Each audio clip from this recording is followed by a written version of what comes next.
Good afternoon. Welcome to the 43rd CALLERLAB Convention in Norfolk, Virginia. Today is the 22nd of March, and this is the Dance Party Buildup session. I am Bob Riggs and will serve as the moderator for this session, and our panelist today is Susan Morris from Redmond, Washington. We'll both have a few words to say. The sort of introduction to this session is this is the third year that we've held this session. It is focused on a variety of topics. It's been different every year, and it's about to be different again, I have a feeling.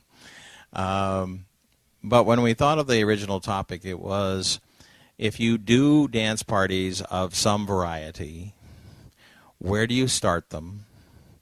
And during the course of the party, how do you take them to a destination? Destination being an entertaining event. Usually the destination is just that. It is all about them having some fun. And whether you start with a group of total novice dancers that have never danced before, or you start with a community dance group that has danced before and you're moving them through an evening, how do you get them there? What is the interaction that you have with them, and what is the process? It's not a class. It's not a lesson that you're going through, but you're going to take and learn some things. They're going to learn some things through the course of a progression. And so that's sort of the introduction. And every time we ask someone new to come and help us with this, we get a little different perspective. So we're going to start off with Susan's perspective on this. And so, Susan Morris from Redmond, Washington. Okay, thank you. I have to stand up. So I have been doing dance parties pretty much since I started calling.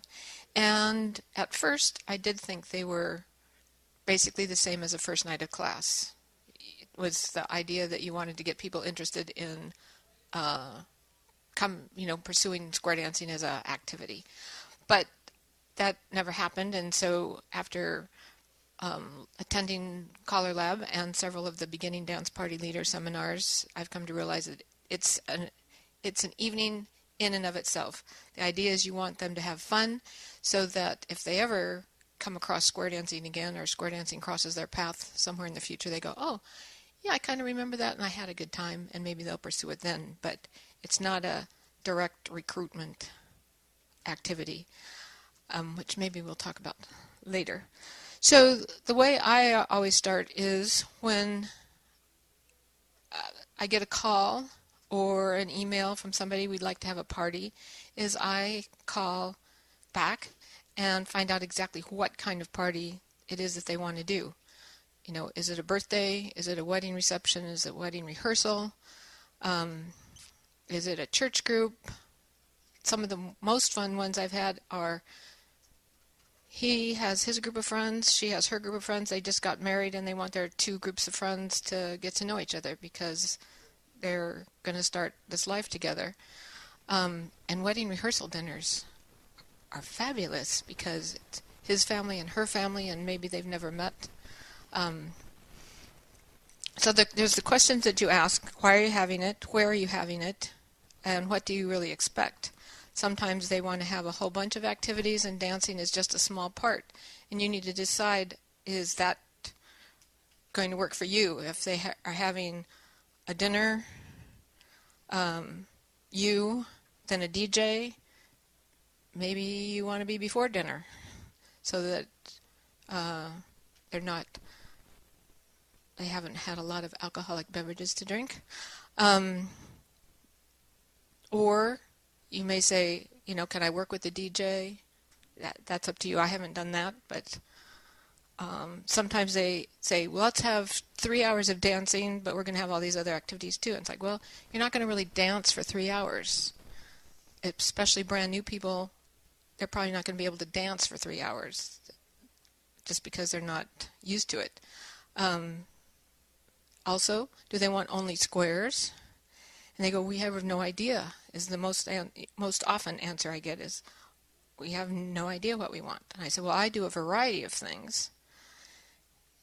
And they go, oh, all that sounds great, because you can say I do mixers or circle dances. So the other is to find out what kind of facility. Is it inside, outside, church? Is it on carpet? So that you can kind of judge in planning your dance what kind of dances will work in that kind of facility. And the other thing that always comes up is how much do you charge? And I learned very early from a experienced caller is you ask them, do you have a budget? And I had one young lady call me for a corporate picnic. She said, we're going to be dancing outside in grass. And I go, okay. And she said, I'm really sorry, but my budget is only $400. Will that be fine? I go, sure, that will be fine. So don't jump with your price, because sometimes you'll underprice yourself. And they could be having a DJ after you that they're paying 3 or 4 times what you might have said. The other thing to find out is if it's a public event, like it's a school PTA, how are they going to promote it? How many people are going to be there? What ages of people are going to be there? Is it going to be all kids? Is it going to be parents and kids? Is it going to be all adults? You want to know all that so that you can plan dances to include everybody.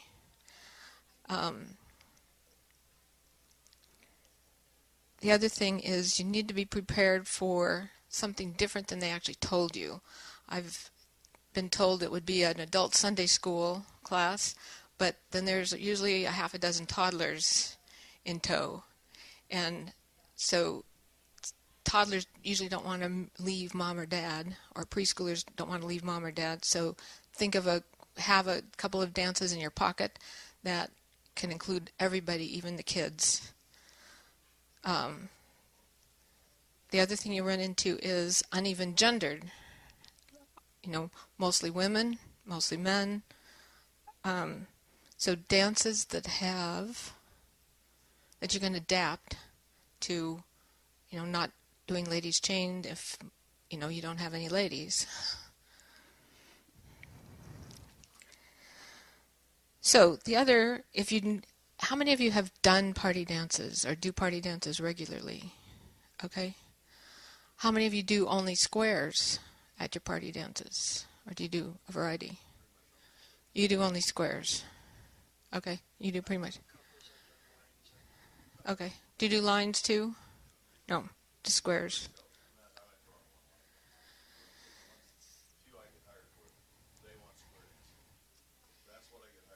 Yeah. And that has to be each caller's personal choice. The parties that I've done, we've never had enough people to make even squares, so it always ends up a huge group of, not a huge group, but a small group of people sitting out. And so I start with circles, a circle, no partner dance, and then gradually build up from there as more and more people come. And sometimes we get to squares and sometimes we don't. Squares, we start having relationship issues, like what wall am I facing and where's my corner, and so I have better experience with a bigger variety of dances with circles or mixers or couple dances. So some of the resources for those of you that are fairly new, Dancing for Busy People is a good source, which we don't have a copy. Oh, there will be, okay. So Dancing for Busy People is a good resource for a variety of dances. Simple squares, quadrilles, contras, some lines, some mixers. It's available on Amazon. for actually a lot of money. I was amazed, like $100. Yeah. Or it's available from Cal Campbell. And I don't know, I haven't checked to see if dosado.com still has it, but that's where I got mine. So that's one source. Right here on the CALLERLAB website, the Community Dance Journal, CD Journal, that's published 2 or 3 times a year. All the past issues are archived on the website. You just have to look for CD Journal. That has a variety of party dances. Lloyd Shaw Foundation has dances, the cue sheets, and it has the music. If you want to become a member of the Lloyd Shaw Foundation, that's like $25 or $30 a year, and you get each song for 75 cents. Or it's $1.50 if you're not a member. So those are all good sources of dances and suggestions for music. So there's the dance you plan. So say you're having a dance, let's say a young marrieds group, mostly young adults, mostly no kids. We'll assume no kids. So I would start out with a circle dance, just because people are going to be coming. Basically, as soon as people start coming, I want them to start dancing. So there may be a half a dozen, 8, 10, 12, start dancing. More people come, they can join in. It's an easy dance, that they can watch for a couple minutes and just step into the circle and dance. I would probably do a mixer after that. If it is a young marriage group, they're coming with a spouse, I may not do the mixer part. So figure out, if you have a mixer dance, how do you not do the mixer so they're actually dancing with the person they came with? Or you may want to do a mixer so they can meet everybody in the room and gets everybody talking, and then do one later that's just a couple dance. I try to do probably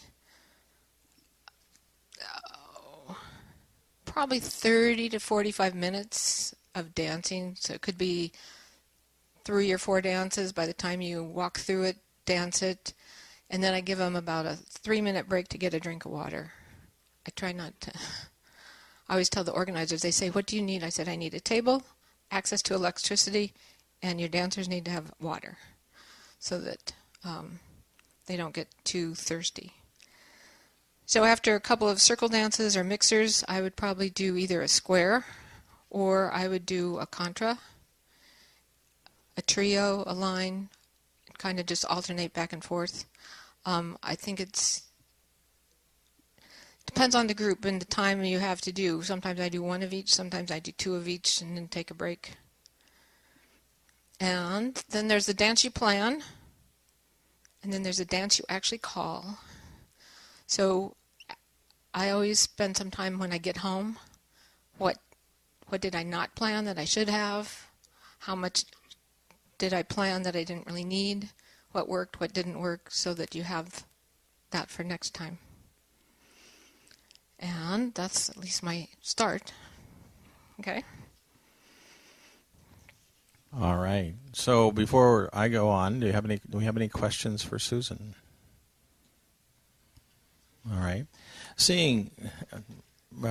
Jim? Jim Wass, Riverdale, Maryland. Susan, you talked about when you're working with an organizer on the telephone and they say, "I want this," and you're trying to decide whether it fits. Do you ever offer them advice, and how do you do that? Well, did you turn me off? Oh. I do offer advice, and sometimes they'll say, "We don't really know what we want." And so I'll ask, what are you expecting? And if they're having dinner, I've had a couple where they've had like a 60th birthday party or a 40th birthday party. They're going to have happy hour, dinner, then dancing. And I'll suggest, how about we do dancing first? Then I can go home and you can party the rest of the night. And that's been a good idea. gets everybody talking right at the beginning rather than in their individual groups, having conversations. So I try to find out all their activities that they have planned, like if they're going to have, if it's a school group, they're going to have dancing in the gym and face painting and cookie decorations and something else in another room. Are they really going to be dancing, or they're actually going to be in face painting and decorating cookies? So I'll either say, well, how about we skip this time and just have dancing another time, or how about we do dancing first and then have that so that they're closed, so that people, like if they have 100 people coming, 10 aren't with me and the rest with the other activities. All right. So talking a little bit about some of the things that Susan refers to are the horror stories. The story of going into a gym and there are 8 other activities, and every time you start doing something you get less than a square, and then they move away and another group shows up and it's still not a square, and those are the horror stories. There are not very many of them. Many of us present this as it's the norm. Everything goes wrong. We get this. It's not true. What's true is there are a lot of events. I will say that I've had my call up, will you do this event for this country club in Pueblo? I drive 100 miles. I get there, and none of the adults shows up, only the kids. And they're all under 10. That's a horror story, okay? Out of 40 years of doing this, that's maybe once or twice. So don't get the idea that these horror stories are always there. I've had one event where alcohol, in 40 years, where alcohol was an issue. It comes up as an issue in every one of these dialogues. I have a dance I've done twice a year for the last 4 years. The bar's open, but I never have any trouble with alcohol. So don't get the idea that that is the norm. The norm is the phone call or the phone call or the text message I just got about an hour ago for the 6th year in a row doing a party on the grass outside of a mega church, of which I'll have 200 people, and I'll be using their monster sound system to entertain a group of people. Yes, it's grass, but this is a delightful group of people. They have the bounce houses over here for the kids, but the adults and the teenagers all come dance with me. And they pay me good money to do this every year. Now I have to figure out, because the date they want, I have 2 other things on, so I got to fix that, because I am going to do it. Okay? So when I talk about dance parties, I do one of the things that and I'm going to talk to you have to figure out what kind of parties you're capable of doing. And everything that Susan says about what people ask you and how you get the call, you have to understand how to answer the questions. One of the important things is do I only want to do, shall we say, adult groups with appropriate balance of gender? If that's all you are capable of doing and are comfortable doing, then be happy with that and pass on to someone else all of the others. If you're comfortable doing a dance with 300 teenagers with a significant gender imbalance, do that. If you're comfortable doing kindergarten through 5th grade, which I would not recommend all at once, I recommend K through 2 and 3 through 5, 2 separate sessions. Don't try to do those groups together. The developmental ages of the younger ones is nowhere close to the upper ones, in spite of the fact the age difference isn't that much. We can talk more about that kind of thing. If you're comfortable doing that, do it. If you're not comfortable doing 8-year-olds, don't do those parties. And I mean that, because they're there and you're not going to be comfortable, you're not going to be happy. The money may be good, but you're not going to be happy. don't do it. Let's talk about a general kind of event. If you can pick the wedding. I'm going to pick one that I've done. I do a party for a group at a Knights of Columbus Hall, 2 blocks from the Capitol in Denver, Colorado. There are 3 ladies that organize this, one in November and one in February, for the last 3 years, and I'm hoping it'll continue.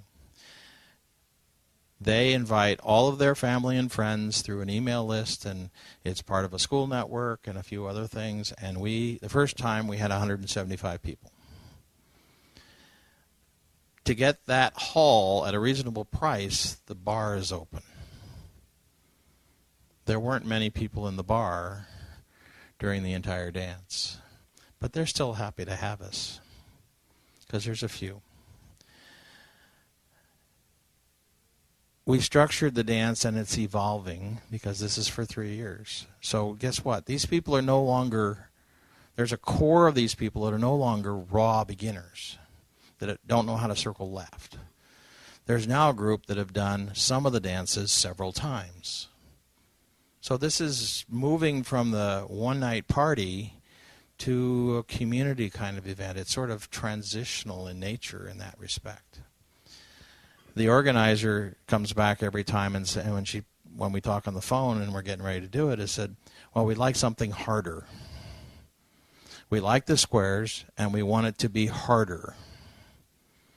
Okay, so I started off with very circular choreography in circles, and I use what I call large circles and small circles. Small circles, if they all work out, have 4 couples in them. Do I call those squares? Well, over time, you can call them squares if you really care, and I usually do number my squares. But the point being is that with these people, you get them out here and you introduce them. What is the first thing you're trying to do? What is the very first thing you need to do if you have 10 people out of 100 who don't have a clue what you're doing? What is the first thing you need to get them to do? Anybody have a thought? There's something before that. What was that one? He said walk. That's what I'm thinking of. The first thing they have to do is learn how to listen. And that involves the fact that we, as the facilitator, the caller, the whatever we want to call ourselves, have to get their attention and get them to listen. So now, the reason why I didn't say walk is because they're not on the floor yet. So I need to get them to listen, and then I need to bring them onto the floor. Now, when you bring people onto the floor, what do you get? A bunch of individuals wandering around in a crowd. Well, it's hard to dance in that. And people say, well, how do you get people up? They say, when I don't do, those of you who don't do dance parties, what's the hardest thing to do? Well, to get them in a formation from which you can create a dance. That's the second thing that becomes important. Now, my experience takes me to large circles, presuming the room will hold the large circle. How much dance pace per person does it take to dance? Do you know? How much space per person? Yeah. It's about 12 square feet in my estimate, somewhere around there. It's between 12 and 18. If you use the square as 12 feet by 12 feet principle, every person in that square needs 18 square feet because it's 144 square feet. So I had somebody the other day said, well, I got a potential of 700 people. So I said, okay, think about this in terms of 18 square feet per person. Can you get a hall that size? Because they wanted some suggestions for halls. This is the coaching you give them. What you don't want to do is end up with a room this size and have 50 people, because you can't dance. You can't have a good time. I had a hall last year for my Japanese group that I do every year, and it was half the size that I needed. but they couldn't get any more from the hotel. So anyway, so once you've figured that out, and you got them on the floor, and you get them in circles, or you get them in whatever formation you want them in. Now, there are times when your room is small that you might say, okay, I need circles of 8 people. I don't say make squares, because that is not a concept that they can fathom. What's the concept they can fathom? They can make circles with 8 people. Now, I can say circles of 8 people where each of you has a partner. That makes sense to them. So therefore, I can create a quasi-square. Now, I have them do things like circle left, circle right, forward and back. All 8 make a right-hand star, all 8 make a left-hand star. Because they all can do that because I call to an English language audience, except twice a year. I can do it with the English language. So this whole session is about how to start from this ground zero and build up in the course of 2 hours. Whether you use circles or contras or mixers or whatever, it's all about building up slowly in terminology. Now I start with circle left, circle right, forward and back is in the very first dance. The listening, the moving to the music, all in the first dance. They're doing that within 30 seconds of my picking up the microphone. And they're usually doing it to some simple pieces of music. And those of you who've been in sessions before, you've heard some of it and so on. Do you have a comment? No. You're holding a microphone like Okay. So, so that's where I start. Now, if you do a simple dance that actually the first thing I start with has no partners. Then I get them with partners. Now, you say, okay, partners, I have 2 guys here, 2 girls here, a girl and a guy here, and so on and so forth. They say, okay, where's your partner? Hold up your hand between you and your partner. All right? Drop that hand. Raise the other hand between you and the person on the other side of you. That person is known as your corner. I didn't talk about right. I didn't talk about left. I talked about partner and corner relationships. I'm building up identity. I'm not caring whether the lady is on the man's left or right, because I don't care. I'm simply creating partner and corner relationships. Now I can go in and progress to arm turns. Turn the partner by the right, turn the corner by the left. Now, I will tell you that when I'm doing really raw beginner parties, the corner is never interacted with any other hand but my left. And the partner is never seen with any other hand but my right. This is about consistency. I'm progressing through it. I move up, and I will do things with those either in the big circle or I may move to smaller circles. This is all about building up their terminology, and they're all having a great time. If I'm a upper-end choreographic phenomenon that loves to do choreography, I'm really bored by now. Because I've done circle left, circle right, I've done arm turns, I've done stars. If I'm in small circles, I may have done stars with all 8. Now let's even make it worse. Let's identify the couples. Number 1, number 2, number 3, number 4. Oh, this group has a number 5. Everybody give number 5 a big hand. All right. All right. So all the even couples move up to the middle and back. That's your number, even number. Okay. All the odd couples move up to the middle and back. There are times when that extra couple is out there on the floor, and you can't have them go sit down. So you have them join a circle. Does that give you a square? No. But I can do almost everything I do with 5 couples in a circle. Okay? Partially because I'm not doing a lot of opposite couple stuff. I'm leaving that for later when I get more experience. I'm going to build up to the fact that I'm going to do choreography that's going to require opposite couple. So you're building on this set of things. They now know circle left, circle right. So all the even couples go into the middle and circle left. circle to the right, star right, star left back to where you started from. All of those kinds of things. And some people say, well, you're not doing square dancing. Sorry, guys. What is the definition of square dancing? Square dancing is using a set of terminology, which I'm using, to music directed by a caller. I'm square dancing, at least in my definition. And I think that that's the point. Now, there's a set of terminology, and I've presented this in some of our community dance leader seminars that we've held over the years. You know, they say, well, what do you do in squares? If you can't ladies chain, if you can't right and left through, what do you do in squares? Well, there's a little thing called uptown, downtown, and I always call it push-pull. You say, number one couple, jump into the middle and come on back. Go across the set and get number three and join hands and pull them back to your side. Push them back to their side. Split them, go between them, separate from your partner, number one, and go around the outside back home. Guess what? They've just done a whole set of things we do in square dancing, but in a very different way. That's what I refer to as the push-pull, and it showed up this weekend as uptown, downtown. Go uptown, bring them downtown, push them uptown, split them, go around town, come back home.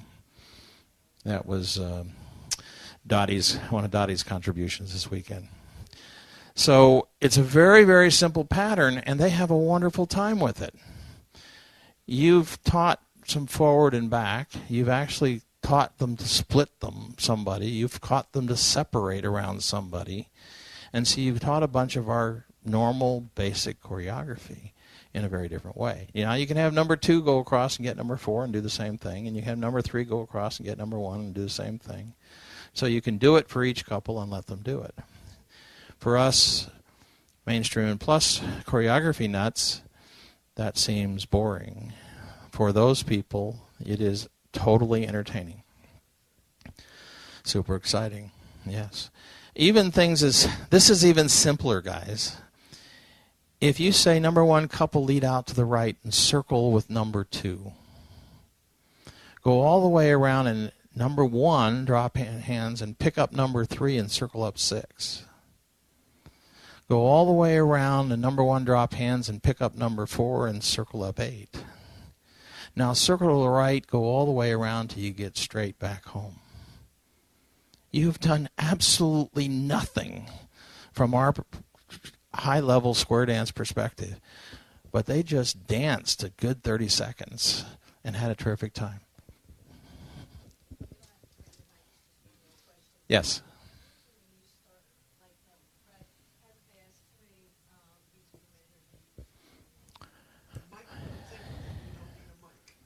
Yeah, there is a recording, and it does go out there. So I'm going to repeat your question. So the question that she asked, and I can't remember your name, Connie, that Connie asked was, how many beats per minute do you set the music to start? And I would say that you're going to be surprised, but I'm going to be in the upper 120s because I'm going to be faster than I would. Now, part of that is that I would look out on the floor, and on the average audience, the age is going to be in between 30s and 40s. It's age-based. Now, I have the joy of calling for a senior community that dances a sub-basic 1 program, and I have the joy of calling for another senior community that dances a limited mainstream, and they dance at a slower pace, mostly age-based. Now, I seldom slow that music down. They just get extra beats to do the same thing that we would do otherwise. Because I also call for a full-out, you name it, DBD plus group that dances at 128 beats a minute. Some of them, and anything that I can dream up, and they do it really, really well. I'm just super excited about what they're able to do, and it gives me some wonderful experience. So dance parties, Now, if I'm doing contra dances or if I'm doing Sicilian circles, those tend to end up a little below 120. And if the surface that they're dancing on is grass, then it'll come down a little. If they're on a nice wood floor, it may go up as far as the pace is concerned. Yeah, I would say my music, just looking at my playlist right here, it's all in the mid-120s. It's, yeah, what I would do for my square dance group. Yeah. So as you progress through your evening, you're, regardless of what kind of a community it is, if you're, if the person called and said we wanted squares, they're going to get 50 to 60% squares. And I have enough square routines that if they wanted squares, they'd get squares. Now, they would not get all squares because my progression of what I teach takes them through a variety of different formations. I will tell you one thing is that if all they want is squares, you're going to have to teach more in the course of the evening, because formation, minimizing or increasing the number of formation decreases the number of calls to create entertainment. Does that make sense? If you increase the number of formations you use, like Sicilian circles, two-couple dancing, squares, contra lines, you can use the same terminology in all of them.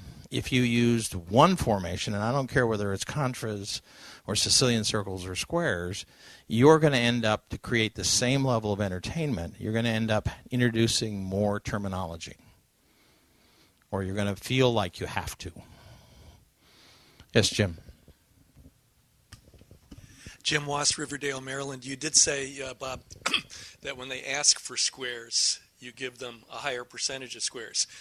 Most people ask me for a square dance party or something like that, and they have no idea that a square formation might be required for some of the dances. And I don't feel obligated to give them the overwhelming number of squares. I do offer them and tell them I ordinarily do some dances from the square formation, but we will use a lot of other looks, and I do a combination much like Susan with a preponderance of circles and line dances, as well as the contras, and then maybe a square. So Jim, you're absolutely right. The number, or when somebody asks for something, and it particularly is, I had a lady call me from St. Louis. They were coming to Colorado to spend a week at the Rocky Mountain National Park in Estes Park. And she said, we'd like to have a dance on Wednesday night. And what we're looking for is a line dance. And I said, well, okay, tell me what you mean by line dances. Well, she actually had a couple in her head. And I said, well, I just want to ask you, are the people in this group, do they participate in a line dance class on a regular basis? No. They're just our church folks. Okay. And I said, okay. So you may have a few in there that are experts at line dancing, but in general, everybody does not. Yeah, that's true. So what's the experience level of dancing of the rest of your group? Well, they dance every once in a while, but, they're not regular dancers. I said, okay. So what I tend to do is things like some large circle dances. I do some square dancing and some contra dancing. Well, they have no idea what I just said. But it sounds good, okay? And which is exactly what Susan said. And so what they start asking is, they don't really ask about the dance program from that point on. They start contributing things about the group, the nature of the group. Okay, how many, what's the kids that are in it? How many kids are coming along on your trip with you? What's their ages is what I tend to ask, and things of that nature. So these are all, what it turns into is I did a set of line dances with them that night, but I did a lot of circle dancing. I did some contra dancing. I did some square dancing. with them that night. I think we did popcorn. I think we did electric slide the first time. If you don't know about Cha-Cha Slide and Cupid Shuffle, you should. Those are out there. And I heard about a new one, which I haven't figured. I wrote it down, and I got to go research it, that came out. So apparently this is the new thing. What was the name of it? Nay. I got to go figure that one out. The other one that is interesting is there's a dance called, there's two versions of a dance to Copperhead Road. There's the simple version, which will probably come out in the next CD journal because Dottie's already written it down. And then there's a version which I haven't figured out yet, and I haven't found anybody written it out. And watching the kids do it, it makes no visual sense to me. But they have a... I know that there's an old country and western line dance version. Yeah. Well, the simple one is pretty simple. It's about like the Cupid Shuffle. It's not much harder than that. Yeah. So anyway, line dancing. But one of the things is somebody asks you for line dancing, and the reason why you ask about whether they're regular participants of a line dance class. If somebody says they do Achy Breaky Heart, and you ask them which version, how many counts is it? If they say anything over 32, those people are part of a line dance program. Because there's I can't remember, there's something like a 60-count version of it, 60-something count version, and a 70-something count version, and a 90-something count version. You are not going to use that in a dance party, even if you are a line dance instructor. It would take the whole night to teach it. It's an hour teach. But that's what they do in line dance classes, and that's okay. But separate what we're doing at a dance party with novices. There's an old adage in this dance party world that if it takes longer to teach than it does to dance, don't do it. So there's a little piece of advice. If you can't teach the dance in less time than playing it all the way through, don't do it. And that has to do with your own teaching ability. Because if you can teach something fast, I can teach Rocky Mountain Scramble, which is a long line dance, in less than a minute, and it plays for 3. But it's a long line dance. But it's easy to teach. I could probably show Susan, and it would take her 2 to 3 minutes to teach it to start with, and given herself some time at home, she could probably teach it in a minute because she's good. Okay, I want to say something about teaching. When you're teaching, no matter what you're teaching, this first circle dance or use music. I mean, if you're going to walk through it, walk through the dance without music, but use music right away. Another caller, we went to it was a church party, and square dancers were asked to come sort of be helpers. He taught for 1 hour without music. And I'm there like, can I have the microphone? Could I have the microphone, please? Yeah, you want to get them dancing to music right away. You know, if you need to walk through it in less than a minute, 30 seconds. We're going to circle left. You can do that with music playing, but use music. So I will reemphasize that in a different way. When I pick up the microphone and start getting people on the floor, they're probably going to hear dance music. As soon as I get them into a circle, join hands, circle left, go. I didn't teach them anything.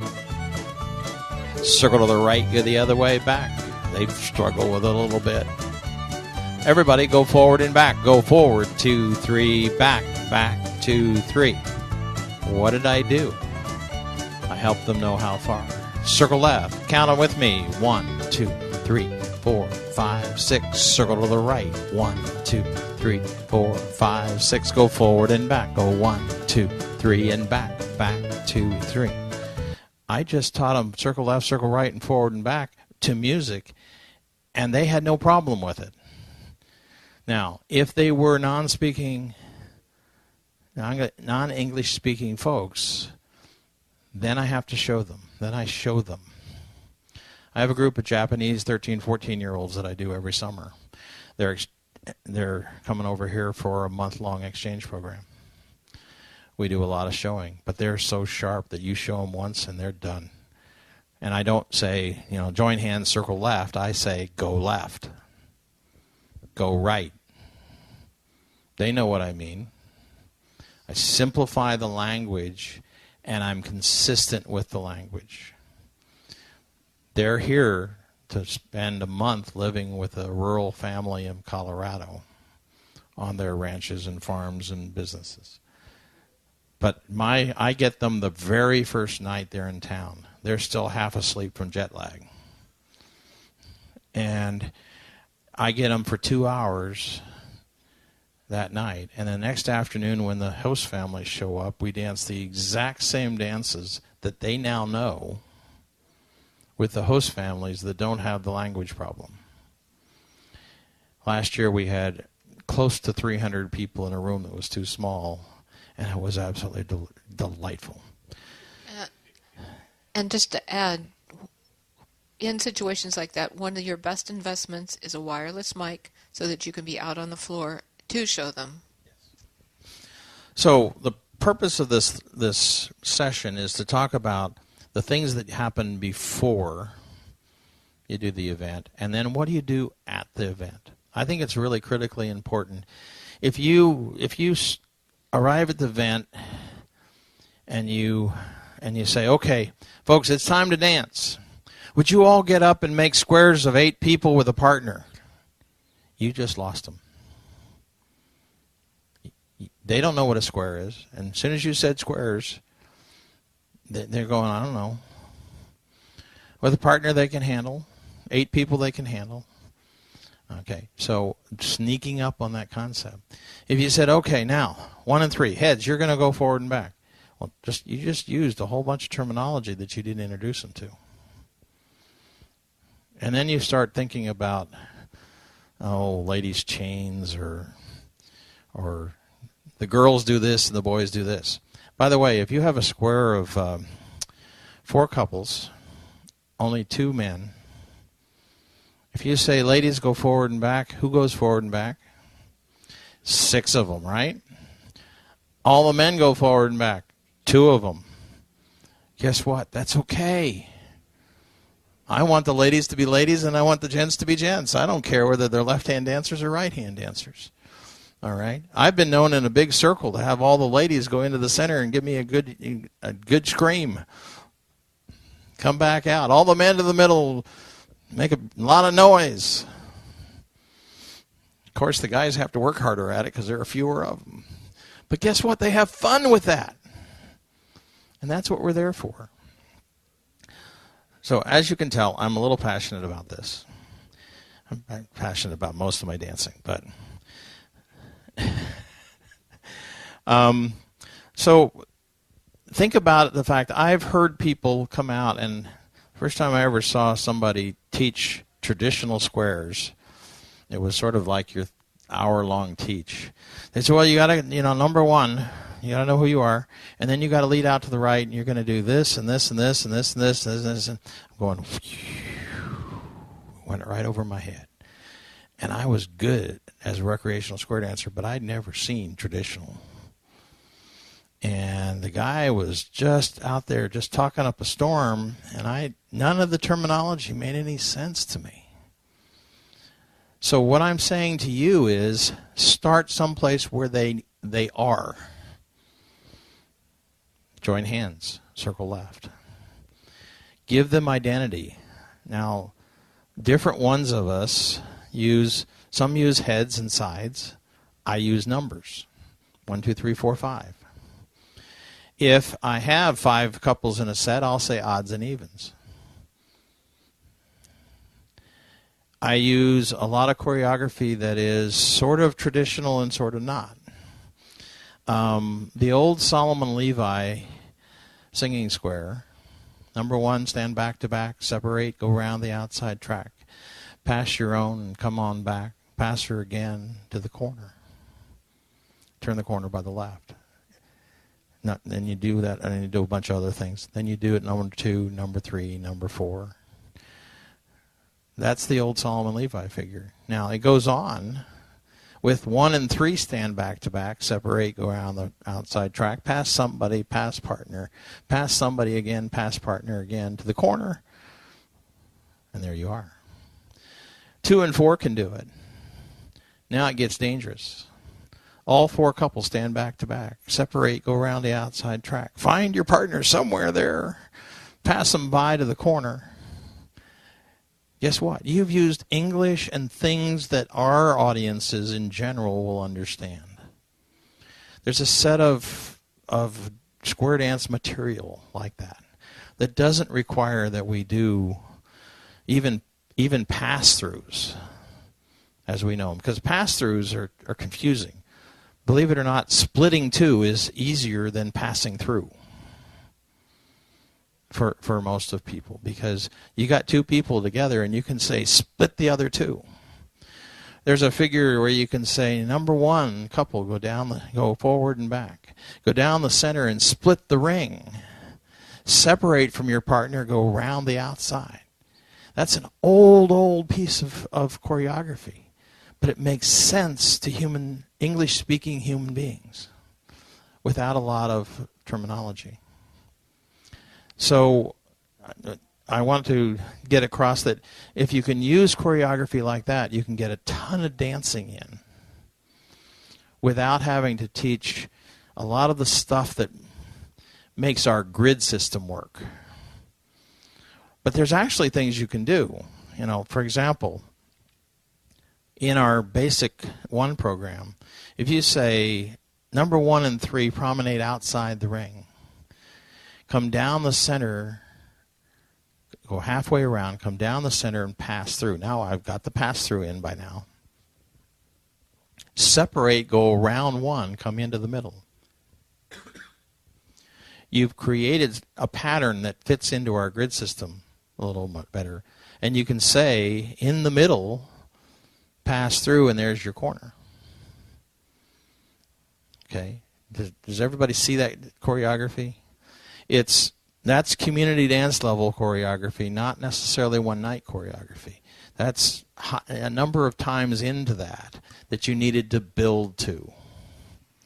Or another one is couple 1 and 3 promenade halfway around the outside, come into the middle, join hands in your group of 4, circle left halfway, back out at home. Yeah. Don't ever underestimate the power of a circle. A circle left halfway is exactly the same as a right and left through.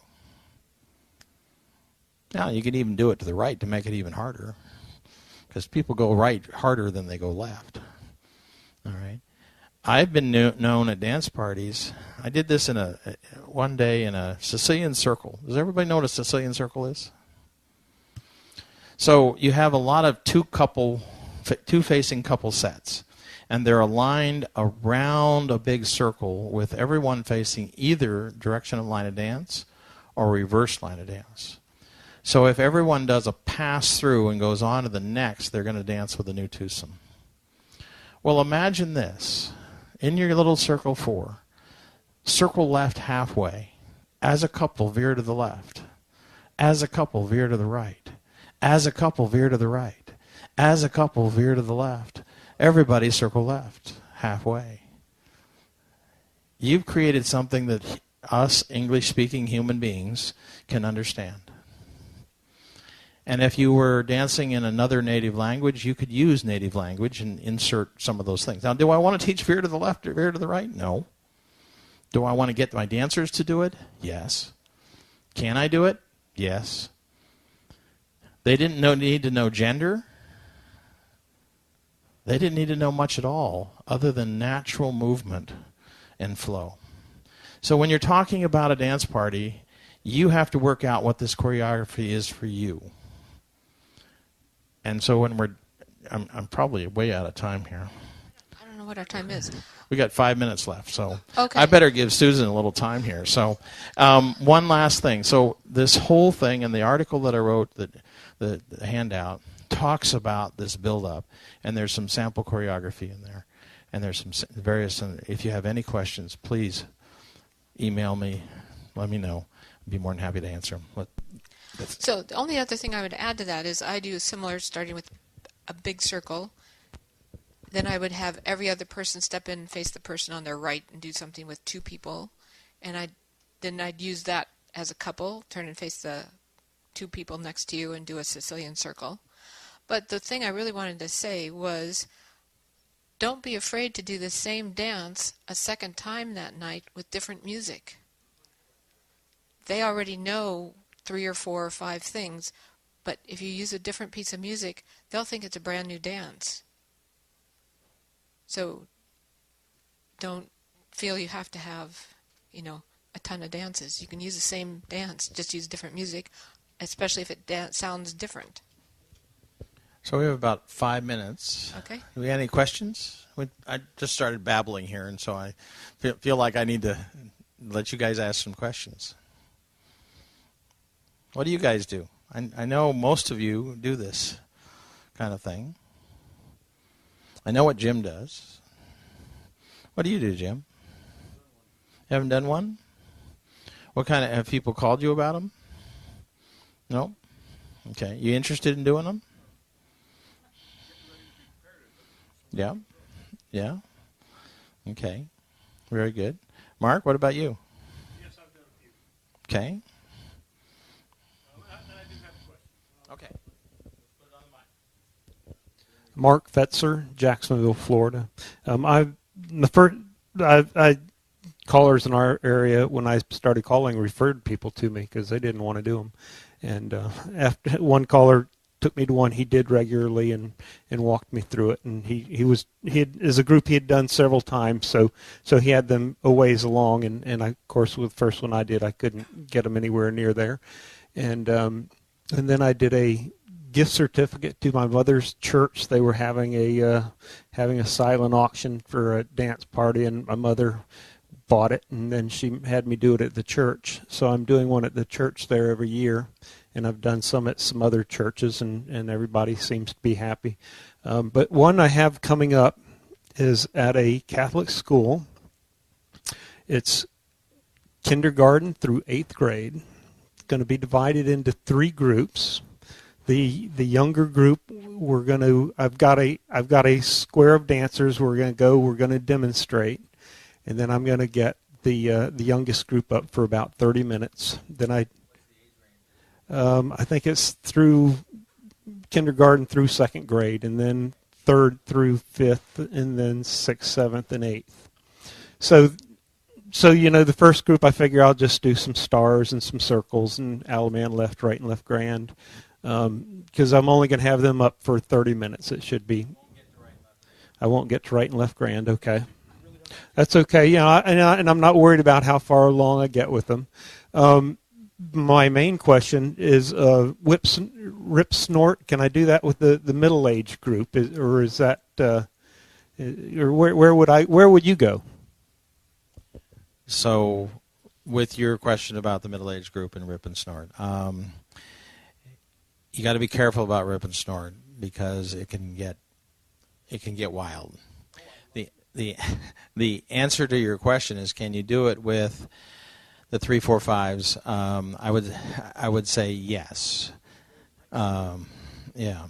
So I would now. You need to be really careful of the fact that if you do rip and snort right, that last couple is ducking under their own arms. That's the problem part. So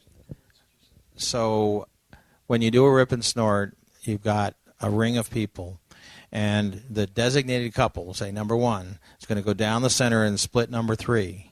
Now they're going to turn away from their partner and go around the outside, right? That's the way it works. Now what is number 3 doing? Number 3 was standing here, and they raised their arms, and the number 1 went through it. When it's all said and done, they have to turn under their own arms to turn around to join the circle again. if they continue holding hands. Now that's can be, in any age group, that can be hard on shoulders. So you almost have to show that to make sure that nobody, now when they're third graders, they'll let go before they hurt themselves. So I wouldn't be worried about that particularly. But there's, when I learned rip and snort, we didn't even let go number one. We just brought the hands over the top and made them go through the tunnel. But I was in college in those days. So, yes. One of the things I want to tell you about K through 2s. Kindergartners, first, second graders, they're all about me. Okay? I can tap my head, I can spank my butt, I can do my knees, I can clap my hands, I can clap my buddy's hands, but don't ask me to work with 2 people. I don't know anything beyond what my eyes can see, right? She's done some work with this age group, okay? So you can make them turn around, you can make them, but I'm not sure. If you say partner here and corner here and you say Allo man left, they're stuck here. They're not going to see that person back there. So there's a whole bunch of dances that, and there's a set of dances I use for that age group. First of all, you need to have hokey pokey. You need to have the chicken dance. There's a dance available from the Leyshaw Foundation called the Danish Dance of Greeting, which is clap, clap, bow, clap, clap, bow, stomp, stomp, turn yourself around, do it all again, and then join hands and circle. They'll circle with you, and it doesn't matter whether they let go, because kindergartners hang on for maybe 2 or 3 seconds, and then they let go for the oddest reasons. And I'm not discounting them, because they're really, really good when it comes to me. When you get to 3, 4, 5s, they'll interact. Okay, so be aware of that. And then there's a bunch of other dances that are done in that age group that are solo or one partner stuff, which is what you should be looking for that age group. And then I want to say something. Jim Wass, Riverdale, Maryland again. If you're starting out, all of this is good stuff, but if you can go to somebody that you know who does this well and shadow a dance, watch what happens, maybe record what happens, maybe you'll participate a little bit. I started in 1990, January. Mac McCall, then of Fairfax, Virginia, now splitting his time with Florida, was doing a Unitarian church, and I watched his program and memorized it, and that was how I started. The thing I would caution, you said you were going to have a square of square dancers come do a demonstration. I've never had very good success with that, because usually if you do a demonstration first, people say, oh, I can't possibly do that, and they will not get up. Now, if square dancers come to help and will actually do what you say and not try to talk them into modern Western square dancing, okay, but most dances that square dancers have come, and sometimes the organizer has arranged that before they ever contacted me. So I was like, okay. The attendees will say, oh, I can't possibly do that, and we'll sit there. I have one comment before I forget it. You said a Catholic church. How strict? You need to find out. You need to find any music you use that has any words in it. Get rid of it. Let me put it this way. I did a dance up at Estes Park again, and I was playing a dance, and one of the fathers came over and lifted up the needle on the record at the time and said, we'll have none of that. He said, go back to what you're good at. I tried to figure out what he meant. We went back and did something. I was doing a line dance versus a partner dance. He didn't mind the partner dances, but he didn't want the kids shaking around. All right? That was one of the strictest Catholic churches in our area. And I knew it, and I'd gone in and planned, but I didn't know how far I could go, and I went just a titch too far and had to come back. You need to figure out, and I actually ask, if it's Catholic or there in some of the churches, I'll say, okay, how strict are you? What is it that you want? Or what is it you don't want? So beware. Richard Tobin, Massachusetts. I loved all your comments about the K through 2 and even the 3rd, 4th, and 5th grades, but I haven't heard anything about the teenagers yet. Can you maybe give me some tips on that? You got anything you want to say first? No. We're over time and we're into the break time, but I'll give you a little bit of a hint. I work for a youth camp every summer, and then there's the 9, 10, 11 age group, the 12, 13, 14 age group, and the 15, 16, 17. And here's how I portray them. The 9, 10, 11s, the boys are in this circle, the girls are in this circle. There's a few boys and girls in that circle. The girls are in this circle, the boys are in this circle. It needs to be genderless. Okay? The boys will want to get out of dancing, and they will start doing things boys do. You give them a right elbow, and they'll start flinging each other around the floor. You've got to manage the energy, and you've got to manage how they interact. 9, 10, 11s. 12, 13, 14s. Boys are beginning to notice girls. Girls have definitely noticed boys. There's an interaction. Now you got the boys and the girls together, but the boys are still trying to tug and pull the girls. And they're throwing each other around. You got to manage that. You got to manage it by things like, this is not a tug of war, this is not a wrestling match, this is a dance. And I make comments like that to them. You've got to, the dances can be exactly the same dances. You got to be careful if you do things like tunnel contra, because the boys will be tripping everyone as they go through the tunnel. You got to tell them things like, if I have eyes in the back of my head, and if I see anybody tripping, you get to go sit down. And I tap them, and I'll walk up behind them and tap them on the shoulder and say. And I had one I sent out last week or last summer, and they came back about 10 minutes later and said, "Can we dance?" And I got total support from the counselors. Right. And you never give them any breaks. Breaks. That's the other thing. None of these youth groups, they go 90 minutes nonstop. I had a group, she said, well, they're never 3 hours. I did a group of what I would call high school and college-age kids. 4 hours nonstop in a hayloft with hay. I was a disaster. We did everything from...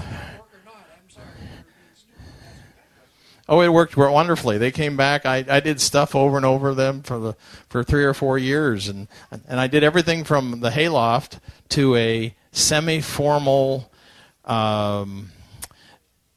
Christmas ball in a ballroom with doing English country dancing in the style of the Pride and Prejudice dances in the movie. They called me up and said, "We'd like to do these dances. Can you do them?"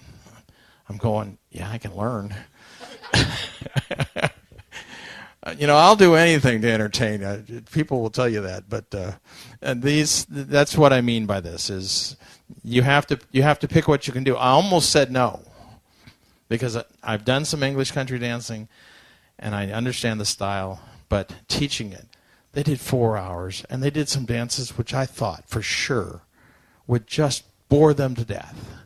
There's one dance where there's a right-hand star, and they're supposed to turn it around in 8 waltz measures.